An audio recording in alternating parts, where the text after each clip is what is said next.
A young man has been shot dead in this township in Cape Town, another victim in battles between rival gangs.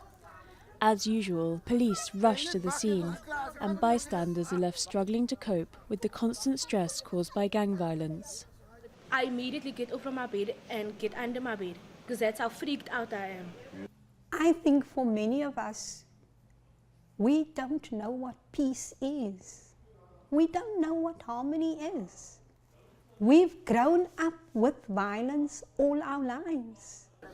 The township has one of the highest gang-related murder rates in South Africa. Locals fear for their lives when walking the streets, with more than 50 people caught in the crossfire in the past 4 months. High unemployment and widespread social problems lead many residents to find work with the gangs.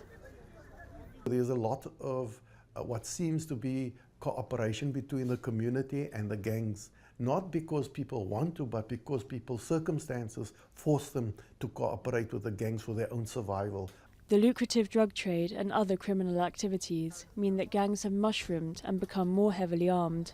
Police battle to suppress turf wars and reprisal attacks, so much so that the provincial government is considering calling for the deployment of the army.